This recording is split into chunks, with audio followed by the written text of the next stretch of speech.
Bueno, pues muchas gracias al doctor Reni García por invitarme a participar en esta plática, en estas jornadas de preparación. El día de hoy les voy a hablar de un tema ginecológico, pero bueno, es un poco amplio porque el síndrome de ovarios poliquísticos es una condición médica que abarca no solamente una patología del ovario, sino una serie de condiciones médicas que tenemos que estar pues muy empapados en el tema para saber diagnosticarlas y sobre todo saber derivar, porque el manejo es multidisciplinario, eso implica varias especialidades. Entonces voy a tratar abarcar un poco de todo, y de todas formas aquí está mi correo electrónico por si queda alguna duda de lo que comente. Al final de la plática pueden preguntar, pero igual si no pueden enviarme un correo si tienen alguna duda o algún comentario. Entonces, empezando un poquito con el tema y tocando un poco la parte de la historia de esta condición médica que fue descrita por estos dos doctores, el doctor Stay y Leventhal. Ellos fueron los primeros en describir y reportar 7 casos de mujeres que tenían un común de presentación entre diversos grados de hirsutismo, anovulación, agrandamiento de los ovarios en forma bilateral y obesidad. En ese tiempo y después de esa publicación y por muchos años se le denominó síndrome de Stein-Leventhal, algo que obviamente cambió rotundamente porque la forma de presentación clínica se vio que eran muy diversas en esas mujeres. Entonces, eso implicó que se hicieran una serie de modificaciones, consenso, donde se formaran criterios y se vieran las variaciones en la forma de presentación, que lo vamos a ver por supuesto. Entonces, como importante comentarles dentro de esta introducción en que esta variabilidad de la forma de presentarse la clínica de los pacientes, pues obviamente tiene que ver con factores genéticos muy relacionados con factores ambientales, y actualmente le damos mucha importancia a la parte de estos factores endocrinológicos, ¿no? Por eso existen múltiples grupos de trabajo que han establecido como diferentes criterios diagnósticos, obviamente viendo que este es un síndrome heterogéneo de diversas formas de manifestaciones clínicas de presentación, y eso hace tan variable su prevalencia. La prevalencia puede ser entre el 6 al 21% de los casos. Pero lo que sí queda claro es que estos pacientes tienen en común hiperandrogenismo, oligoanovulación, una morfología ovárica poliquística y alteraciones en general metabólicas, ¿no? En la mayoría de los pacientes. También sabemos que es la causa más frecuente de infertilidad de causa ovárica o ambulatoria, y es la primera causa de hiperandrogenismo en la mujer. Muy importantemente, sobre todo recientemente, se ha visto mayor índice de cáncer de endometrio en estas mujeres y también complicaciones cuando ellas se embarazan. Y esto es sobre todo cuando no se hace un diagnóstico temprano. Entonces, esto trae implicaciones no solo para la madre, sino también para el bebé, como el desarrollo de diabetes gestacional y de preeclampsia. Y bueno, ustedes saben que la preeclampsia forma la causa número 1 de morbimortalidad materna en México. Entonces, qué importante es que sepamos diagnosticar este síndrome. Otras situaciones agregadas es que los pacientes pueden tener apnea del sueño y alteraciones en el estado de ánimo, desde un estado de ansiedad a un estado de depresión severa, que también necesita, pues obviamente, que se le dé una atención médica. Y por supuesto, algo que le estamos haciendo mucho hincapié ahora es que la mayoría desarrollan resistencia a la insulina, y todas las implicaciones que tiene que ver la resistencia a la insulina, como el desarrollo de diabetes tipo 2, enfermedad cardiovascular, dislipidemia, todo lo que conforma el síndrome metabólico. Factores genéticos y factores ambientales ligados en el desarrollo de esta condición médica desde la programación fetal. Y esto aquí viene y dentro del útero de la madre se manifiesta con retardo en el crecimiento, ¿ok?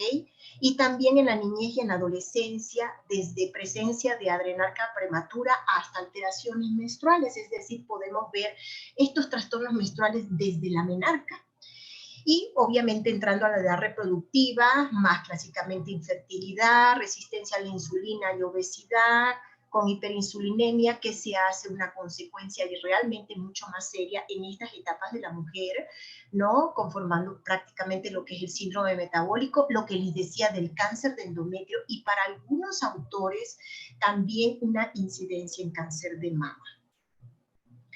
Bien, para hablar un poquito de la fisiopatología, sin entretenerme mucho, quiero abarcar un poquito de esto que ya tenemos como probablemente muy claro, que es cómo trabaja el ovario normalmente, ¿no? Básicamente tenemos dos funciones básicas, que es la función reproductiva, es decir, la función del ovario es el crecimiento del folículo y la ovulación, y también la producción de hormonas sexuales, estrógenos, progesterona y andrógenos, porque en el ovario se producen pequeñas cantidades de andrógenos que gracias a Dios tienen conversión a estrógenos y por eso las mujeres somos felices, ¿verdad?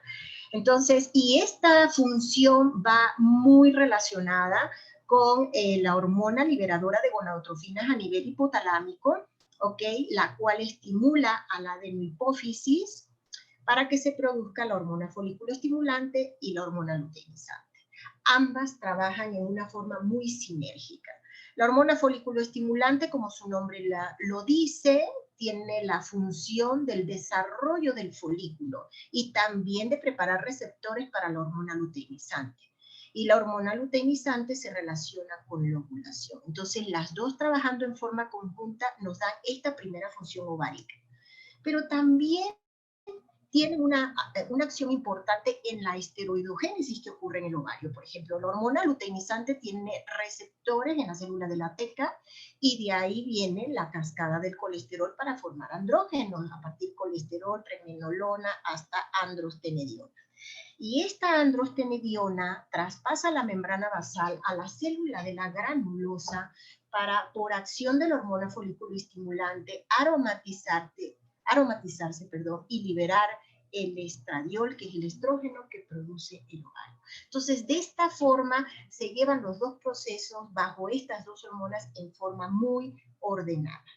¿Qué pasa entonces en el síndrome de ovarios poliquísticos? Bueno, pues del primer punto es que hay una disfunción a nivel central, hipotálamo hipoficiaria. Esto se llama disfunción neuroendocrina y lo voy a ejemplificar aquí, donde la GNRH pierde estos ritmos de pulsos de liberación. Hay un aumento en la frecuencia de esos pulsos del GNRH que van a ocasionar que haya una mayor liberación en amplitud y frecuencia de la hormona luteinizante, que haya una disminución en la secreción de la hormona folículo estimulante.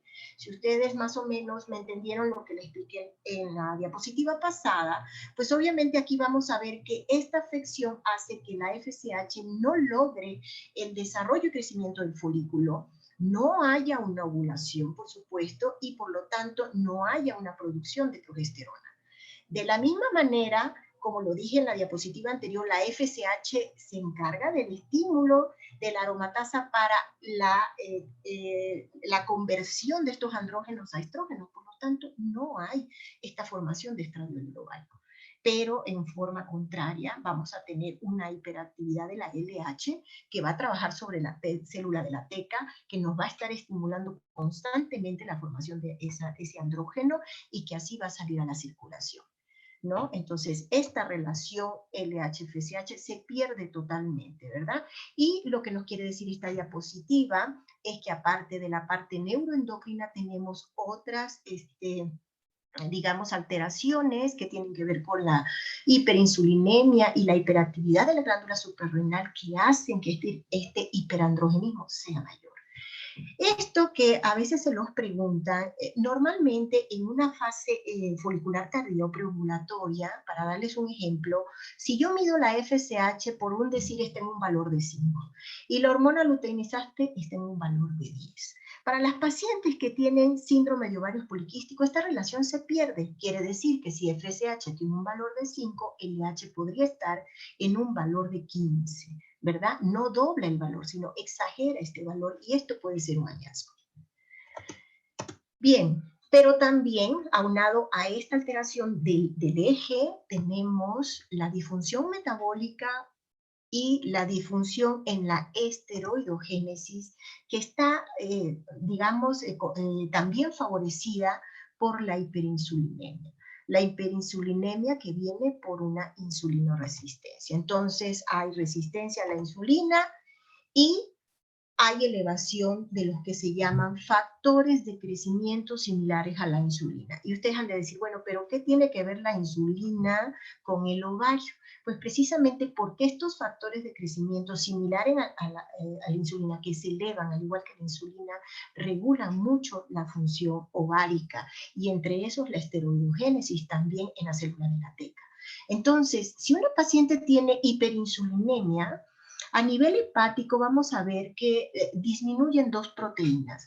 Las proteínas transportadoras de hormonas sexuales, que si al disminuir, pues hace que se eleven los andrógenos libres. Y la globulina transportadora de los IGFs, que lo que va a ocasionar es que haya una elevación de estos factores de crecimiento. ¿Y qué pasa si hay una elevación de esos factores de crecimiento junto con la insulina? Pues lo que va a pasar entonces es que hay un aumento en la actividad del citocromo P450, que tiene que ver con toda esa cascada de esteroidogénesis que vimos al principio, y mayor andrógenos ováricos en las células de la teca. Y en las células de la granulosa va a impedir el desarrollo folicular. Mientras hay mayor actividad de la P4, del citocromo P450 en el ovario, también ocurre esto en la glándula suprarrenal. Por eso podemos tener un hiperandrogenismo que comprometa a la glándula suprarrenal o que venga de la glándula suprarrenal, donde básicamente vamos a tener elevación de la dehidroepiandrostendiona y la dehidroepiandrostendiona sulfatada. Entonces, si se fijan ustedes en conjunto, esto va a manifestarse en los pacientes que tengan el síndrome de ovarios poliquísticos. Bien, van a dar manifestaciones clínicas en general. De las manifestaciones clínicas clásicas es el hiperandrogenismo, ¿no? El 60% de estas pacientes pueden tener hirsutismo. Aproximadamente el 5 al 15% acné, el 5% alopecia y el 4 al 20% virilización, según estas guías. Mas, sin embargo, déjenme decirles que casi siempre la mayor incidencia de virilización en un paciente debe ser estudiada. Más que síndrome de ovario poliquístico, probablemente esto tenga una etiología de otras causas de hiperandrogenismo. Si una paciente tiene hiperandrogenismo clínico, nosotros lo vamos a evidenciar con esta escala. Esta escala se llama Ferryman-Gallwey y tiene una puntuación, la tenemos a veces en el consultorio, y podemos nosotros circular las zonas donde encontramos ese crecimiento de vello de tipo o distribución masculina, ¿no? Entonces le podemos dar un puntaje sobre el labio, en el mentón, en el pliegue intermamario, por abajo y por arriba de la línea umbilical, en el área púbica, en brazos, en la ingle, en la espalda y hasta en la región glútea. Y nosotros podemos ir circulando las zonas donde encontremos nuestros pacientes con esta alteración. Según estas guías, les doy la referencia por si las quieren revisar y leer un poco más del tema. Estas son las nuevas guías internacionales para evaluación y manejo de síndrome de ovario poliquístico. Y aquí en rojo pongo a esta escala porque hay una modificación. Fíjense bien, la escala que le pasé hace rato, que vieron las fotos, normalmente nos decían que para que hubiera hirsutismo clínico, la calificación iba a tener que ser entre 6 a 8 puntos, ¿ok? Pero esta modificación nos habla que ya con niveles de 4 a 6, esto es un indicador de hirsutismo. Y entonces eso tienen que tomarlo en cuenta. También tenemos escalas para valorar la alopecia androgénica, como es la escala de Ludwig. Ahorita se las voy a mencionar. No existe a la fecha ninguna escala para que nosotros podamos evaluar el acné. Esto es algo que lo hacemos pues en forma viendo al paciente, ¿no? Y algo que es muy importante y que nos pide que tomemos en cuenta es que vean, según la etnia de la mujer, a veces hay mujeres que tienden a ser un poquito velludas, entonces podemos confundirnos y nosotros decir, ah, eso es hirsutismo, pero entonces aquí nos piden que valoremos la característica de este vello terminal, digamos, en la longitud, la textura, la forma, la pigmentación, que tienda como más masculino, más grueso, más oscuro, para que nosotros podamos hacer una buena valoración. Esto es en el caso del hiperandrogenismo clínico. Aquí tenemos la escala de Ludwig. Si ustedes se fijan, las diferentes, digamos, gravedad de alopecia es en la parte central, en este pliegue. ¿Y por qué se los digo? Porque a veces la paciente dice, es que se me está cayendo el cabello. Y pueden decir, no, pues es alopecia. No, la caída del cabello es multifactorial. Puede ser una deficiencia alimentaria, puede ser hipotiroidismo, puede ser hipoestrogenismo, pero una alopecia por hiperandrogenismo es esta. Y entonces esta es la manera que tengo para valorar la gravedad. Y bueno, el acné, como les decía yo, no hay ninguna escala, eso lo hago en forma apreciativa de mi paciente. En el caso de la virilización, que esta es una forma pues muy extrema, vamos a tener cambios importantes en la mujer, como la involución mamaria, la hipertrofia del clítoris, el cambio del tono de la voz, que es una voz muy gruesa, y pues los datos de virilización muy francas, muy masculinas, muy establecidas. Bien. Otra de las manifestaciones clínicas que pueden presentar estas pacientes, aparte de los datos de hiperandrogenismo que mencioné, es la oligoanovulación. Pero entonces, ¿cómo la voy a evaluar? Pues por trastornos menstruales. La paciente viene a la consulta por trastornos menstruales. Esos pueden ser amenorrea, es decir, ausencia de las reglas por más de 90 días, pero puedo tener ciclos muy cortos, ciclos muy largos, gran cantidad de sangrado, inclusive puedo tener ningún trastorno menstrual. La paciente viene con su menstruación regular, pero me trae un problema de infertilidad. Y entonces es ahí donde yo, obviamente, estoy pensando en que hay un problema en la ovulación. Esta también viene en las guías y me parece interesante comentarlos porque esto es lo que nos va a marcar decir si un ciclo es irregular o no. Y esto sobre todo para no confundirnos porque verán, en la etapa de la adolescencia es un poquito difícil y complicado el diagnóstico de síndrome de ovario poliquístico, pero las guías dicen que es normal que en ese primer año, después de la menarca, la paciente tenga como estas variaciones de la regla. Pero ¿qué pasa en el primer año, entre el primer y tercer año después de la menarca? Bien, que aquellos ciclos tan cortos como 21 días o aquellos ciclos tan largos como 45 días deben ser considerados como anormales. O aquella mujer después de 3 años de la posmenarca, antes de la perimenopausia, que tenga ciclos tan cortos como 21, tan largos como 35, o que en un año haya tenido 8 ciclos menstruales, esto nos habla de una disfunción ovulatoria.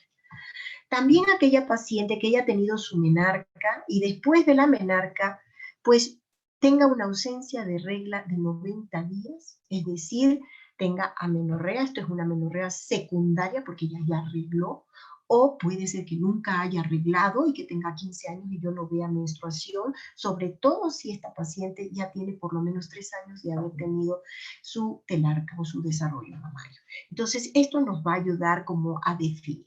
Eso es en relación a la oligoanovulación. Otra manifestación que vemos en estas pacientes, hasta en el 60% de los casos, es obesidad. Y bueno, yo estoy poniendo la terminología obesidad, pero déjenme decirles que cuando hablamos de obesidad, sobre todo relacionado con resistencia, nos vamos desde antes, nos vamos con sobrepeso, porque no necesito ser obesa para tener resistencia a la insulina. Esto es una situación que viene en una paciente con sobrepeso. Y la distribución de la grasa tiene mucho que ver. Esta forma de manzana, donde la grasa es central, es intravisceral, es lo que se relaciona con resistencia a la insulina y las alteraciones propias de resistencia a la insulina, como la dislipidemia, elevación de triglicéridos, lipoproteínas de baja densidad, hipercoagulabilidad, un estado pretrombótico, una serie de liberación de enzimas y sustancias inflamatorias, hipertensión y complicaciones. Todo esto pues denota lo que conocemos como síndrome metabólico. Entonces, hiperandrogenismo clínico, alteraciones menstruales, obesidad, estamos conformando muchos como sintomatología o como afectaciones en general o comorbilidades de las pacientes que tienen síndrome de ovarios poliquísticos. Las metabólicas, pues están aquí. las acabo de mencionar: resistencia a la insulina, obesidad, diabetes, dislipidemia, hipertensión, esteatosis hepática o hígado graso no alcohólico, apnea del sueño. Mencioné las relacionadas con hiperandrogenismo, que son dermatológicas, y por eso nos apoyamos también en esa especialidad: el hirsutismo, el acné, la alopecia, y la acantosis nigricans, que es una lesión dermatológica, pero tiene que ver con resistencia a la insulina. Las complicaciones o implicaciones ginecostéticas, que ya las comenté: infertilidad, pero independientemente de eso, vamos, problemas en el embarazo y cáncer de endometrio. Y esta, que no es menos importante, que son los estados de alteraciones psicológicas como depresión y ansiedad. Entonces, si se fijas, es una gama grande de implicaciones médicas que hay en las pacientes con síndrome de ovarios poliquísticos, y que a lo largo de la vida pues van a tener una como predominancia. En el caso, por ejemplo, del hirsutismo y acné, tenemos la adolescencia y la edad reproductiva como la edad de presentación. Les digo que aquí las jovencitas que empiezan con acné, hirsutismo y a veces inclusive trastornos de la regla nos podemos confundir mucho, ¿ok? Los trastornos menstruales en la adolescencia, edad reproductiva. La obesidad puede venir desde la infancia totalmente y prevalecer todas en las etapas de la vida de la mujer, solo que aquí va a tener implicaciones mucho más graves. La depresión y la ansiedad es algo que se está viendo mucho en las adolescentes, en la edad reproductiva, y a veces, dependiendo de la evolución en estas dos etapas, va a persistir o no. La infertilidad, pues solo la vemos en etapa reproductiva, es ahí donde nos toca valorarla. La diabetes la empezamos a ver desde la adolescencia, estamos viendo pacientes muy jóvenes con diagnóstico de diabetes. Y implicaciones cardiovasculares también. Entonces, todo esto es la mujer en todas las etapas de su vida va a tener estas implicaciones. Bien, eso es en las manifestaciones. Bien, para el diagnóstico es muy importante todo esto. Es muy importante, dentro de las manifestaciones clínicas que mencionamos, de oligonovulación, las manifestaciones clínicas que mencionamos de hiperandrogenismo, y obviamente evaluar esos cambios ováricos que están presentes en las pacientes con síndrome de ovarios poliquísticos. Entonces, cuando ya tenemos un diagnóstico de hiperandrogenismo clínico, pues eso está perfecto. Pero cuando las pacientes no tienen manifestaciones clínicas, tenemos que comprobarlo. Es obligatorio para nosotros determinar realmente que hay un hiperandrogenismo. La disfunción ovulatoria también tiene una forma de evaluación, muy clínica con los trastornos menstruales, pero si estoy hablando de una paciente para fertilidad, entonces pues obviamente ahí tengo que hacer, ampliar mis estudios, pedir algunos estudios específicos para diagnóstico.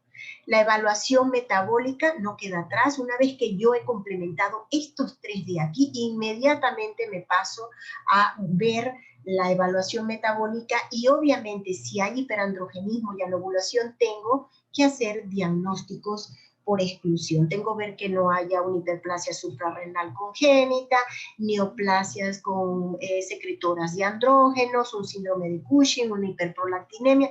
Tengo que hacer diagnóstico diferencial. Entonces, lo que voy a poner aquí son los diferentes como consensos, como acuerdos que se han hecho para diagnosticar síndrome de ovarios poliquísticos. En el 90, el Instituto Nacional de Salud hablaba de hacer el diagnóstico en base a estos 2 criterios, y que los 2 criterios tenían que estar presentes. Ahí tomaba mucho en cuenta que la paciente tuviera hiperandrogenismo y anovulación. ¿Ok? En el 2003, bueno, gracias a Dios, con la entrada del ultrasonido y la alta resolución, pues obviamente se mete la imagen para la observación de los cambios del ovario, de los folículos. Entonces, en el 2003, tanto el consenso de Rotterdam como la Sociedad Americana de la Medicina Reproductiva, la Sociedad Europea de Reproducción y de Embriología Humana, agregan este criterio. Pero aquí me dicen 2 de 3, es decir, la paciente puede o no tener hiperandrogenismo, porque yo podría conformar anovulación y poliquistosis ovárica nada más, o puedo conformar hiperandrogenismo y anovulación sin cambios que pueda yo observar en el ovario. En el 2006, la Sociedad de Exceso de Andrógenos de Poliquistosis Ovárica vuelve a marcar el hiperandrogenismo como un criterio necesario. Y cualquiera de estos dos, anovulación, imagen poliquística o ambos. Y finalmente se decide en el 2012 el Instituto Nacional de Salud tomar el consenso de Rotterdam y de ahí se forman fenotipos. Esto es muy importante clínicamente porque aquí podemos nosotros valorar su condición metabólica según el fenotipo de la paciente. Entonces, si se fijan, el fenotipo A tiene los tres, tiene hiperandrogenismo, tiene anovulación, tiene la imagen poliquística, ¿ok? Y este es el que más se relaciona con síndrome metabólico y resistencia a la insulina. El fenotipo B está con hiperandrogenismo y anovulación, el fenotipo C con hiperandrogenismo e imagen ultrasonográfica y el fenotipo D con anovulación e imagen ultrasonográfica de poliquistosis ovárica.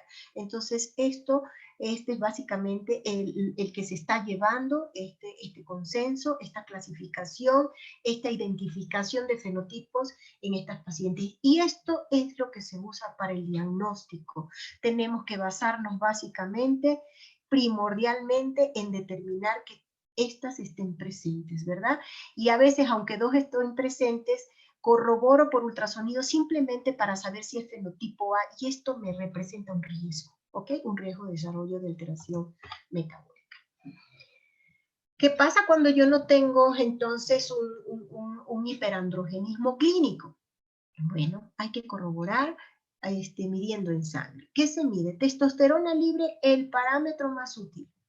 Lo ideal es tomarlo entre el día 3 y 9 del ciclo, ya sea un ciclo espontáneo o inducido. El problema de este parámetro es que requiere una técnica muy compleja, ¿verdad? Para valoración.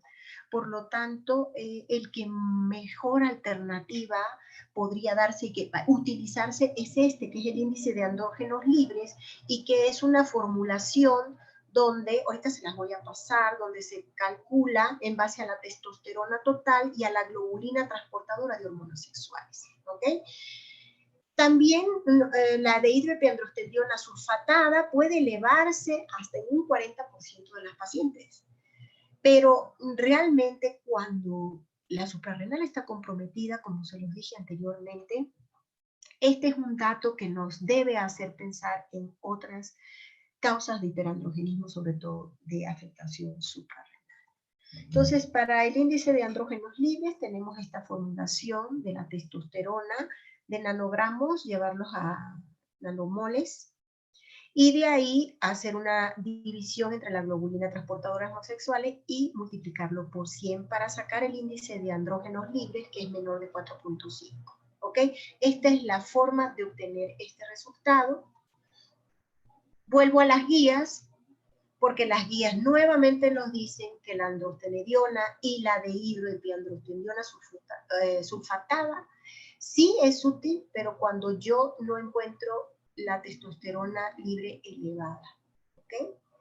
Es importante que la paciente no esté tomando anticonceptivos y si es así, debo suspenderlo 3 meses para yo poder tener una evaluación como más confiable de hiperandrogenismo bioquímico. Y es un marcador muy importante, como les decía, sobre todo en aquellas pacientes que el fenotipo o la etnia nos puede hacer dudar si realmente ella tiene hirsutismo o clínicamente no lo encuentro. Entonces, claro que sí, es un marcador muy importante que yo debo comprobar en mis pacientes.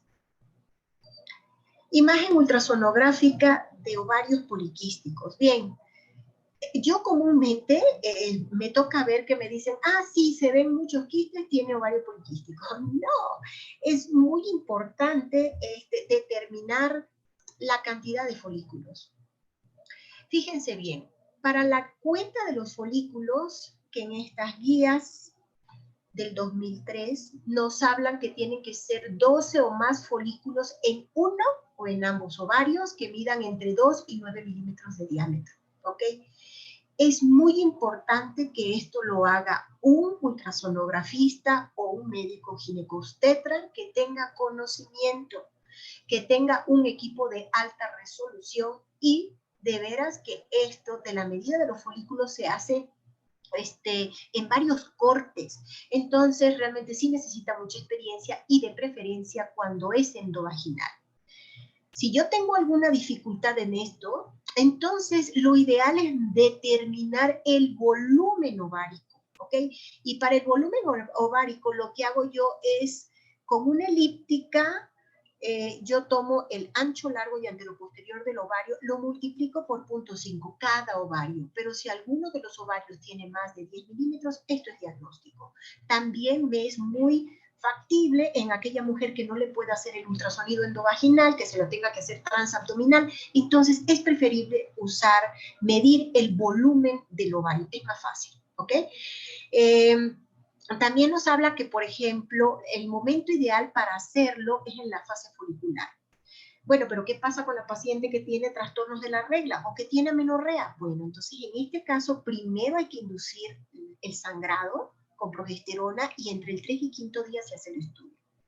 Si yo estoy haciendo un estudio y me toca ver un folículo ovulatorio dominante, pues obviamente este ciclo queda suspendido y tengo que repetir nuevamente el estudio. Entonces, es muy importante esto que les estoy comentando aquí. El uso del 3D, el Doppler, la resonancia magnética, hasta el momento no ha sido como aceptado para diagnóstico, ¿ok?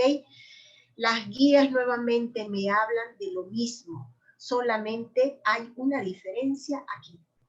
Estas guías del 2018 ya me dice que yo debo contar más de 20 folículos en uno o ambos ovarios. El volumen ovárico me lo maneja igual, ¿ok? Y también me comenta algo que creo que es interesante que sepan, es que en aquellas mujeres que tienen menos de 8 años de su menarca, pues pueden tener múltiples folículos, y esto puede causarme confusión.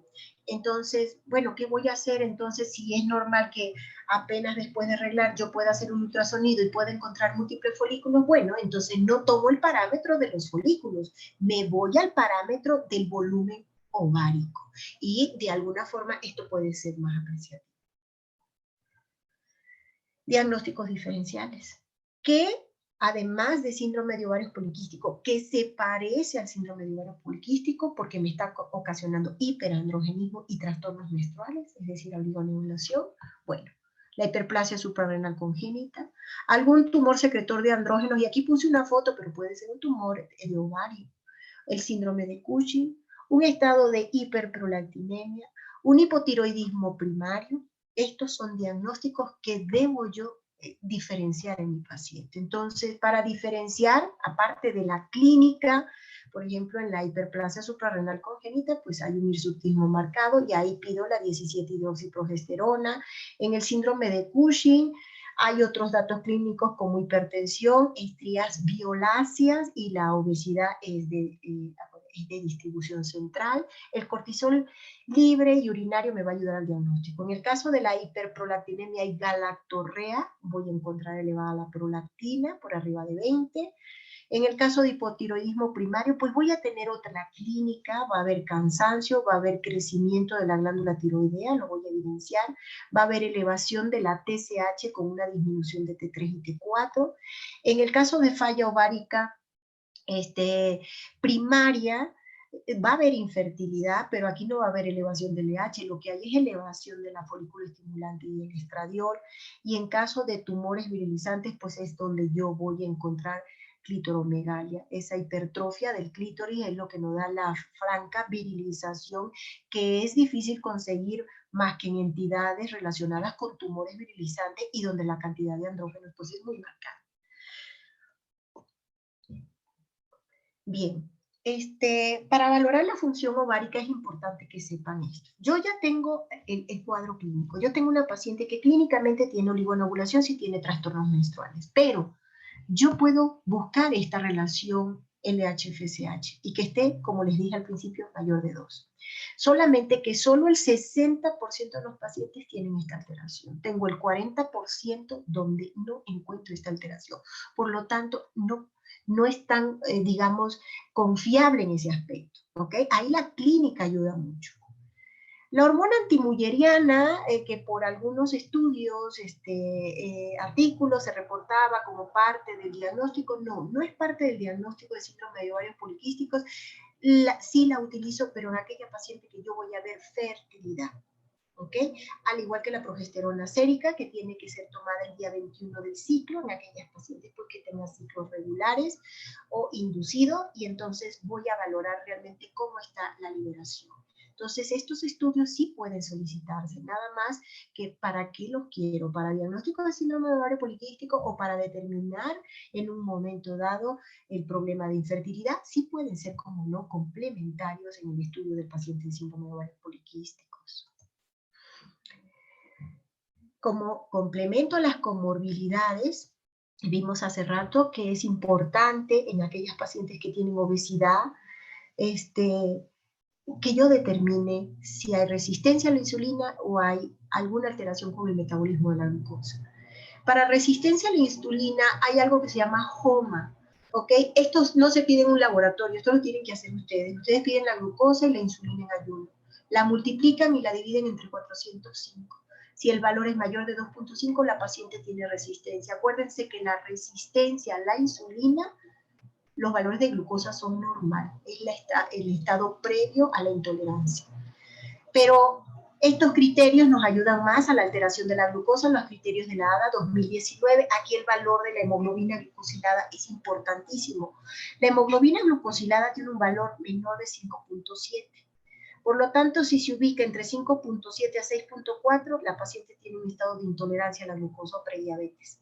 Si es mayor o igual a 6.5, ya es diabética. La glucosa en ayuno nos puede servir. Si una glucosa en ayuno está entre 100 y 125, es una intolerancia a los carbohidratos. Si nos da una glucosa en ayuno de 126 en 2 ocasiones, entonces ya es una diabética. Para la prueba de glucosa, 2 horas poscarga con 75 gramos de azúcar, lo mismo. Si tiene entre 140 y 199, es una intolerancia a los carbohidratos. Pero si tiene 200 o más, es una diabetes. En aquellas pacientes que tienen síntomas en cualquier momento del día, ayuno o después de haber comido y tienen glucosas arriba de 200, es criterio de diagnóstico de diabetes. Entonces tenemos nosotros que investigar resistencia, tenemos que investigar si hay alguna alteración en el metabolismo de la glucosa. Y conjunto con esto, tengo que obviamente pedir los lípidos en sangre, medir la cintura, la circunferencia de cintura del paciente. Hay diferentes clasificaciones, está el ATP Panel Control y está la Federación Internacional de Diabetes, ¿ok? Y nos hablan de tener 3 de los 4 criterios aquí marcados positivos, ¿ok? Que pueden ser alteraciones de la glucosa, datos de hipertensión arterial, hipertrigliceridemia, disminución de las HDL, tanto en hombres como mujeres, y obviamente la valoración de la medida de la cintura, que acuérdense se hace por arriba de la cicatriz umbilical.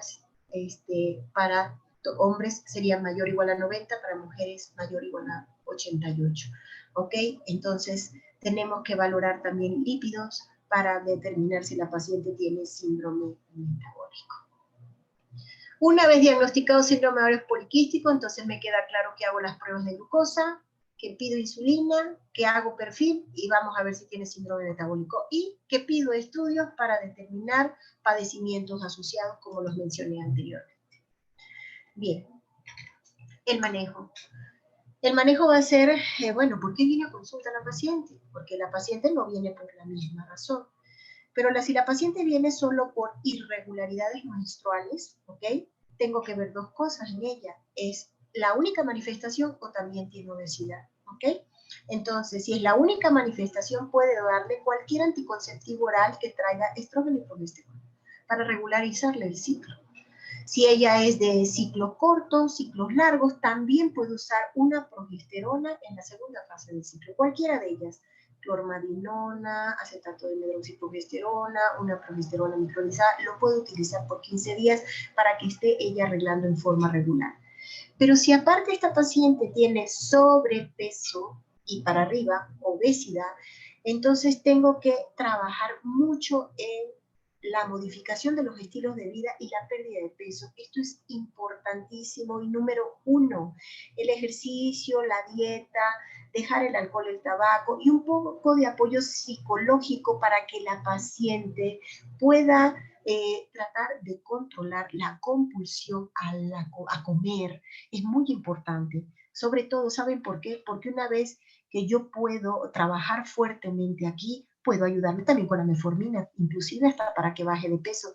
Pero en esta parte, si yo logro que la paciente pueda entrar en este plan, digamos, de vida, puedo retirar la metformina, inclusive puedo retirar los hormonales porque esta paciente de seguro va a volver a su menstruación regular. Entonces, lo que yo le voy a aportar con esto es muy importante. Si yo le doy solo esto y no le aporto esto, o le doy la metformina y la paciente, hay muchos pacientes que toman metformina, pero no hacen cambios en el estilo de vida, entonces definitivamente la metformina no es la salvadora. Mientras la tome, probablemente todo esté bien, pero una vez que la retire, obviamente la paciente va a volver con las irregularidades menstruales. Para aquellos pacientes que tienen hirsutismo, bueno, lo mismo. ¿Por qué viene? Trastorno de la regla, hirsutismo, trastorno de la regla, hirsutismo y obesidad. O sea, tiene que ver esto. Si ella viene por hirsutismo y trastornos menstruales, pues es muy fácil porque yo le puedo dar un hormonal. Ahorita hay anticonceptivos que tienen agregado un antiandrogénico como la ciproterona o la trospirenona, y entonces la paciente va a regular y yo voy a controlar de alguna forma ese hirsutismo. Dije controlar porque no se quita con estos medicamentos. Pero miren, otra vez aunado a estos dos puntos, y ahorita pues cuando vimos sobrepeso, resistencia y toda la afectación que tiene en estimular el hiperandrogenismo, pues vemos que importante es poder agregar una metformina y modificar el peso para que esta paciente también tenga buena respuesta al tratamiento hormonal. ¿Ok?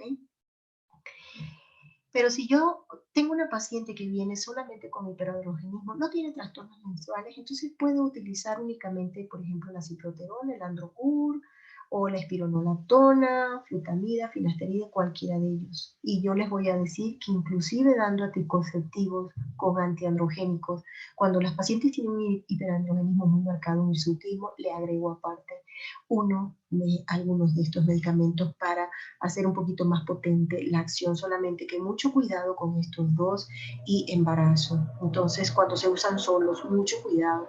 Entonces, siempre es bueno que la paciente esté protegida. Tenemos, pues, obviamente hay los dermatólogos, por eso es importante derivar.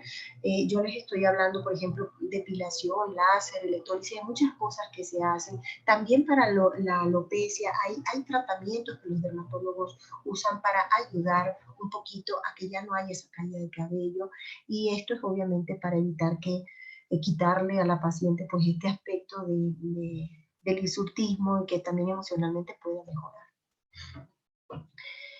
Bien, si el problema es fertilidad, fíjense esto, no voy a hacer absolutamente nada si la paciente no modifica estilo de vida.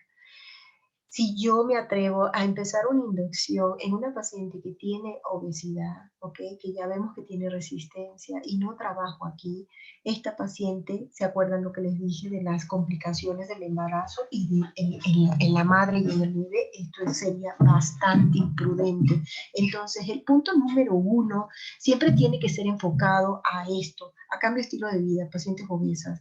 Voy a dar tratamiento en ella y voy a ayudarme con metformina, no para un efecto de ovulación, es un efecto de la resistencia, de mejorar el peso, y obviamente puedo empezar con estas dos primeras líneas, las dos son igual de buenas, a veces depende de cada médico, esta es un poquito de más años de uso y esta es más nueva, pero en general son buenas. La dosis digamos, es muy variada, 50, 150 más, en los primeros 3 a 7 días del ciclo, con el letrozol de 5 a 7.5, entre el 3 y el día 7 del ciclo. Esto no crean ustedes que la paciente viene y le doy 50 y luego venga en 3 días y venga en 3 meses y ya se la subí. Ambos medicamentos y ambas dosificaciones se modifican bajo vigilancia ultrasonográfica. No hacemos modificaciones de las dosis, por eso no hay unas dosis necesariamente estándar. Las dosis mínimas es con la que siempre se empieza y las variaciones dependen de los cambios en el ovario para no causar hiperestimulación. Bien, esta es la primera línea. La segunda línea me voy, obviamente, a medicamentos que trabajan en una forma más fuerte en el estímulo sobre el ovario y a los que a veces hay que hacerle perforación ovárica. La perforación ovárica laparoscópica, fíjense que no estoy diciendo resección en cuña porque eso es algo que se usaba antes, ya no. Esta perforación ovárica laparoscópica es para disminuir la fibrosis del ovario y al disminuir la fibrosis el resultado, la respuesta a los tratamientos es mucho mejor. Ya sabe que ya sea que yo use FSH pura o gonadotrofinas o menopáusicas humanas combinadas o antagonistas del GnRH. En cualquiera de estas, lo que va a pasar es que puede ocasionar un síndrome de hiperestimulación ovárica y esto tener implicaciones realmente muy serias en la paciente. Entonces, son tratamientos que se hacen solamente por especialistas o en centros de fertilización y que se hacen a veces es para estimular a ovario, hacer una aspiración de ovocitos por vía endovaginal y luego hacer fertilización in vitro. O sea, esto es mucho más complejo. Entonces, aparte de esto, les voy a comentar algo que menciona la guía, que es el uso del inositol en esta vida reproductiva de la mujer. Generalmente cuando tenemos problemas de resistencia, nos vamos a usar la metformina o nos vamos a usar las glitazonas, pero el problema con estos medicamentos es las manifestaciones gastrointestinales que tienen ellos. Entonces, el usar este suplemento, actualmente se usa mucho en la mujer en edad reproductiva, aquella mujer que está en tratamiento para fertilidad, aquella mujer que inclusive se embaraza, porque obviamente trabaja muy bien sobre la resistencia, favoreciendo la acción de la insulina y mejora la condición de la paciente. El esquema de lo que les acabo de decir, fíjense que no hago absolutamente nada si yo no cambio esta parte de la obesidad y entonces después empiezo con mi primera terapia que puede ser con citrato de clomifeno y letrozol. A esto le puedo agregar la metformina y el inositol, claro que sí, me va a favorecer. 6 meses después, si esto no tiene resultado, segundo escalón, entonces voy con gonadotrofinas combinadas o solo FSH. 6 meses, no hay aquí ninguna situación de mejoría, entonces me voy a los antagonistas del GnRH, las fertilizaciones in vitro, obviamente a situaciones más complejas. Lo importante aquí es que si ustedes se fijan, la diversidad de manejos que abarca esta paciente requiere pues que nos apoyemos a veces en muchos especialistas, incluyendo siendo ginecólogos. No todos los ginecólogos manejan la reproducción asistida, entonces reproducción asistida, psicología, cardiología, endocrinología, todos estos dermatólogos, nutriólogos, todos estos aspectos deben ser involucrados en las pacientes que tienen síndrome de ovarios poliquísticos para, obviamente, su mejor respuesta. Bien, de momento he terminado mi presentación. No sé si quieran que pasemos a los casos clínicos o tienen alguna.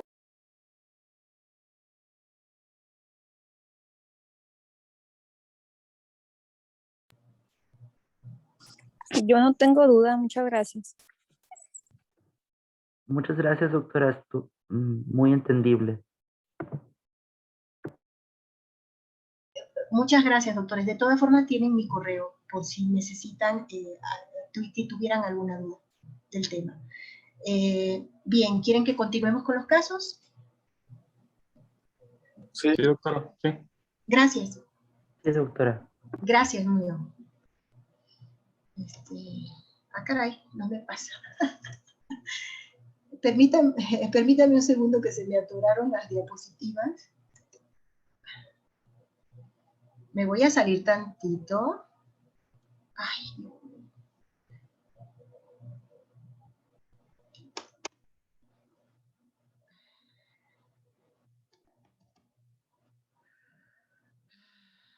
Permítanme un segundo.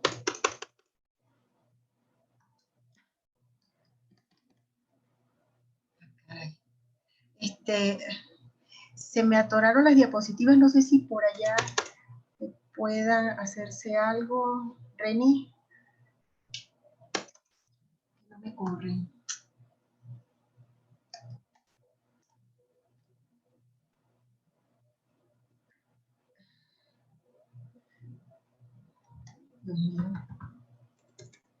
Ya, una disculpa, ahí voy.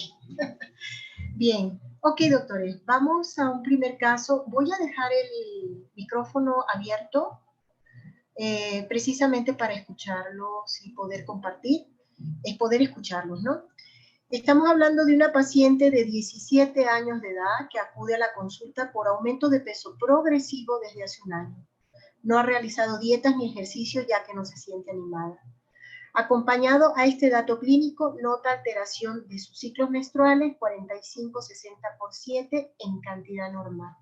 Como antecedente de importancia, ambos padres son diabéticos e hipertensos.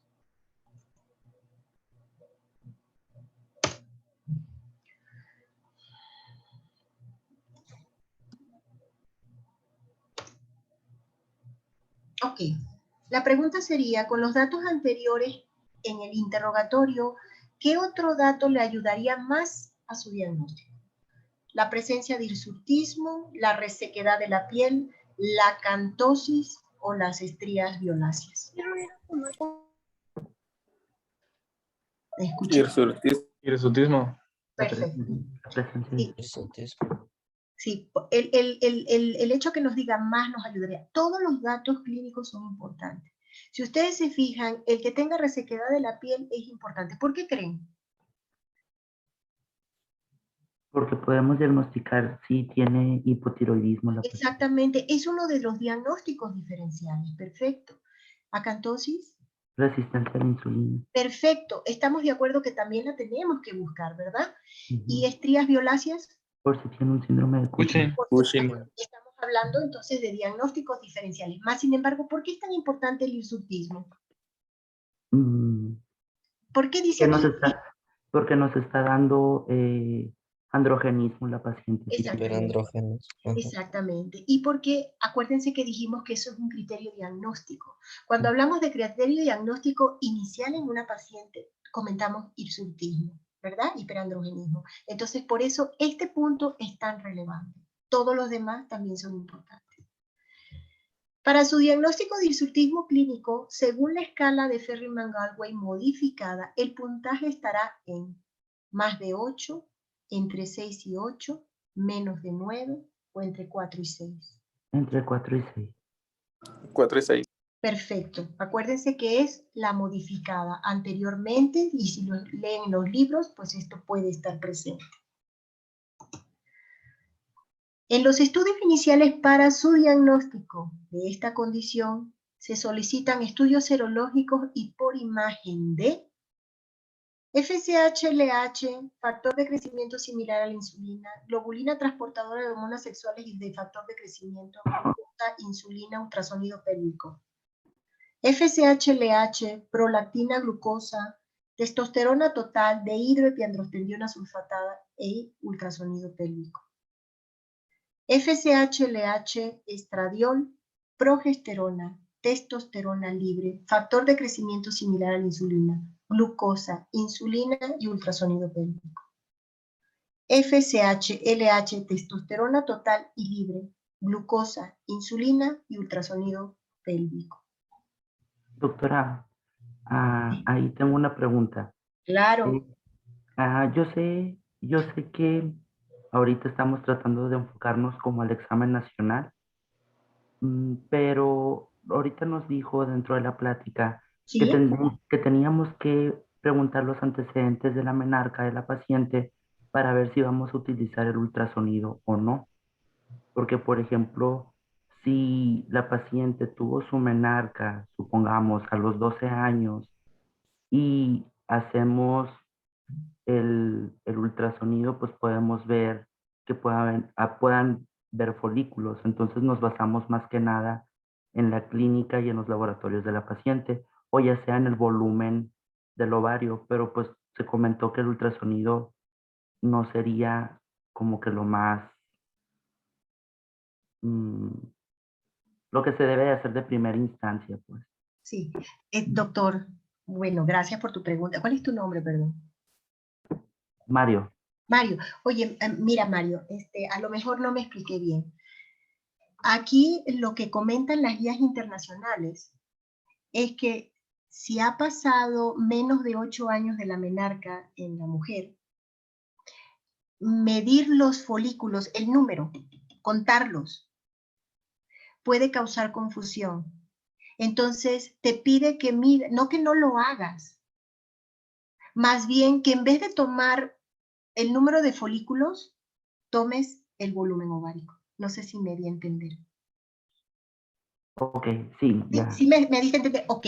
Y Sí, de ya, lo otro perdón. que me dijiste, doctor, también porque me dijiste que si había la clínica, que si había ovulación, hiperandrogenismo, si había que hacer el ultrasonido. Bueno, déjame decirte que en los criterios que dije del consenso, explicaba que hay un fenotipo que es el fenotipo A, que nos piden que estén las tres cosas. Probablemente con 2 ya yo haga el diagnóstico. O sea, probablemente yo con hiperandrogenismo y anovulación ya tengo el diagnóstico. Pero entonces, ¿para qué le tengo que hacer el ultrasonido? El ultrasonido básicamente es para ver si es fenotipo A. Pero ¿qué pasa con el fenotipo A? Que implica que yo tenga que ver porque tiene más riesgo de síndrome metabólico. Era también lo que comenté ahí. Okay. Muy bien. A tus órdenes. Ok. Bien, entonces regresando a la pregunta, ¿cuál es late un poco más?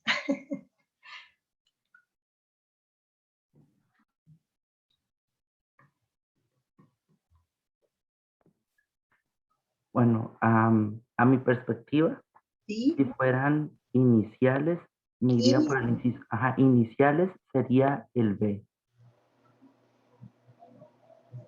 El D, efectivamente. Y también porque les voy a explicar otra cosa, vamos a analizar los demás, ¿les parece?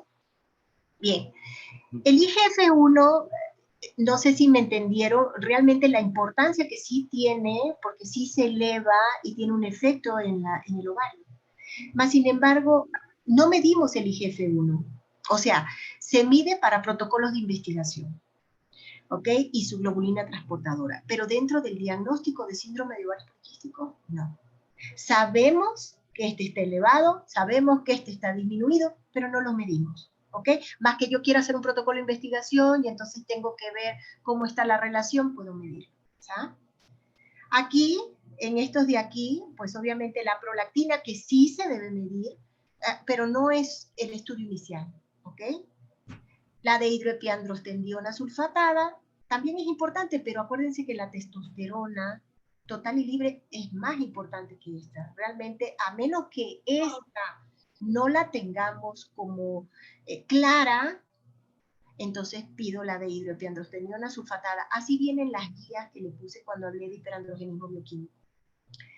Volvemos a lo mismo, ¿ok? Progesterona, estradiol, que básicamente sí se mide progesterona cuando estoy buscando fertilidad, pero exactamente la D es la más específica, hiperandrogenismo, oligoanovulación y alteración tanto en los ovarios como en el metabolismo de la glucosa, ¿ok? Estas dos inicialmente. Bien, una de las preguntas del ultrasonido. A ver, al realizar el ultrasonido pélvico se debe observar 10 folículos de más de 9 milímetros en ambos ovarios, 15 folículos entre 2 y 9 milímetros en alguno de los ovarios, un volumen ovárico mayor de 10 mililitros o 12 folículos mayor de 10 mililitros. La C. El volumen ovárico. El volumen ovárico. No tiene, ¿ok? El volumen ovárico. Fíjense bien, una vez que ya yo hago el diagnóstico, entonces es importante valorar el mayor riesgo a ¿cuáles condiciones? Diabetes, hipertensión, cirrosis hepática, asma bronquial, cáncer, esterilidad, acantosis, artritis reumatoide, esterilidad, diabetes e hipotiroidismo, hipertensión, diabetes, dislipidemia y apnea del sueño. La D. La D. La D, exactamente. Estas son comorbilidades, exactamente, que están presentes en las pacientes. En esta paciente, en quien se evidencia la presencia del hirsutismo, la mejor opción para el manejo de su trastorno hormonal y obesidad será, voy a dar entonces metformina con ciproterona, glitazona ciproterona con etinilestradiol, etinilestradiol y ciproterona, o etinilestradiol, drospirenona y metformina. La D. La D. La D. Exacto. Voy a regularizar el ciclo menstrual con un antiandrogénico y voy a trabajar en la obesidad. En esta paciente el tratamiento enfocado a su fertilidad como primera instancia, sería darle metformina con letrozol, dieta, ejercicio y metformina, dieta, ejercicio, clomifen y metformina, metformina y antagonistas de la GnRH. La C. La C. La C. Primero estabilizo definitivamente. La metformina me va a ayudar, pero esto no debe fallar y este inductor de la ovulación es igual de bueno que el letrozol. Perfectamente. Vamos a ver otro caso. Paciente femenina de 55 años con diagnóstico de síndrome de ovario poliquístico a los 25 años, sin tratamiento médico, que acude por obesidad a una revisión de rutina. Al examen físico usted encuentra hipertensión arterial y la presencia de acantosis nigricans en el cuello y en las axilas. En este caso, ¿qué estudio solicita para su diagnóstico?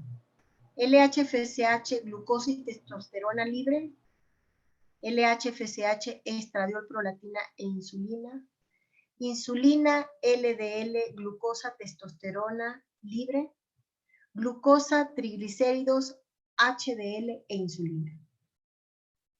La D. La D, ¿ok? Obviamente mi enfoque ya no va a ser aquí. Así. Mi enfoque va a ser en la posibilidad de que esta paciente tenga un Síndrome metabólico. síndrome metabólico. Yo lo voy a evidenciar, sobre todo por la edad que ella tiene, donde esta posibilidad es mucho mayor. A la realización de la revisión con ultrasonido endovaginal, usted debe valorar en este caso el volumen del ovárico, el crecimiento endometrial, la presencia de miomas o el número de folículos. El crecimiento endometrial.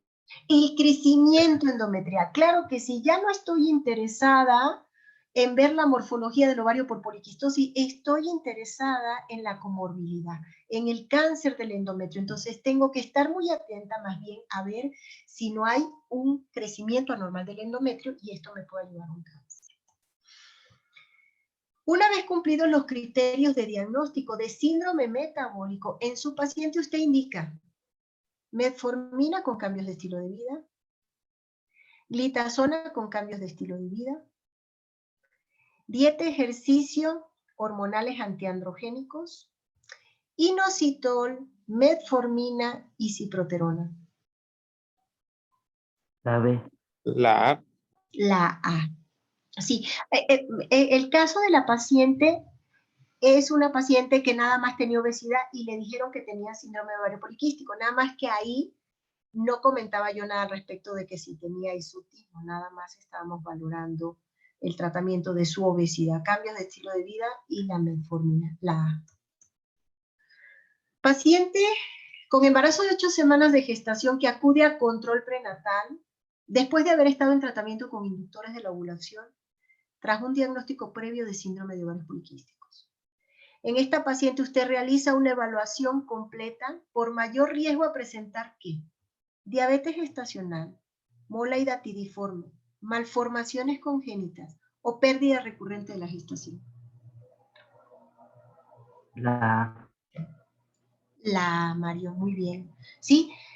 Pérdida recurrente de la gestación es una paciente con tratamiento con inductores de la ovulación. No quiere decir que una paciente con síndrome de ovarios poliquísticos no tenga pérdida recurrente de la gestación. Sí, claro que sí, solamente que aquí ya está en tratamiento. Por lo tanto, si yo lo hubiera dejado en forma natural, esto sí sería un problema. Y estaría en sus antecedentes el tener esta pérdida recurrente del embarazo. ¿Sí? Malformaciones congénitas. Si la paciente desarrolla diabetes gestacional, las malformaciones congénitas se dan en aquellas pacientes, sobre todo, que ya son diabéticas. Hay una diferencia entre soy diabética y me embaracé y en el curso del embarazo hago diabetes gestacional. Fíjense bien, ¿ok? Porque en la que se embaraza ya siendo diabética es en donde hay estas malformaciones congénitas, ¿ok? Muy bien. En esta paciente, como parte del tratamiento para el control prenatal, usted debe indicar glitazona, vitamina D en grandes unidades, 4.000 unidades, inositol o metformina. La metformina. Metformina.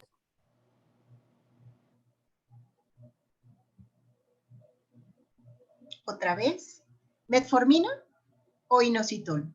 Bien. Pues estábamos comentando que... Exacto.